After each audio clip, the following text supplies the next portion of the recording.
দাদা এর পেটে কি হবে দাদা? আঙুর ফল নাকি তেল? একদম তেল হবে, একদম ফ্রেশ, পুরো ফুরফুরে তেল নাকি? পনির যেমন হয় হ্যাঁ। তেল হবে একদম। আরে দাদা এর ওজন কত আছে গো? এটা 4 কিলো 5 কিলো হবে।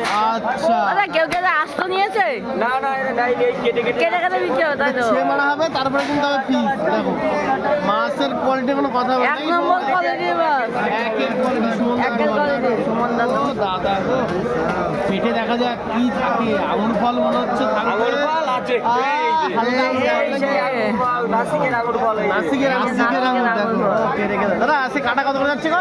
এই মাত্র 400 টাকা কিলো। 400 টাকা কিলো। আচ্ছা আর মাথা নিলে মাথা দিকে কষা করে 300 টাকা কিলো। মাথা 300 টাকা কিলো। একটা ছে দিবে তো নাকি? সব করে সেন্টাই করে নিতে বলে। একটা ছে হবে। ও দাদা আমাদের এই পিসটা হাতে নিয়ে দেখাবা, ঠিক আছে? দেখাবো মানে এই তো। এই যে হাতে নিয়ে মাথাটা এই যে এই যে একদম পনিরের মতো তেল বলেছে, হ্যাঁ, পনির হ্যাঁ। কিন্তু হয়েছে এটা। আচ্ছা পনিরের মতো আচ্ছা তেল। কাটা থাকছে তাহলে 400 টাকা। কাটা 400 আর মাথা করে দিলে 300 টাকা কিলো। আচ্ছা আচ্ছা দারুন দারুন আর দারুন। পাশে এই নারকেল দেখতে পাচ্ছি তো, হ্যাঁ এই যে নারকেল কোনায় কোনায় 7 নারকেল। কিলো 7 কিলো ওজনের বিলাসপুরের কাতলার পেটি হয়েছে। আচ্ছা জবরদস্ত।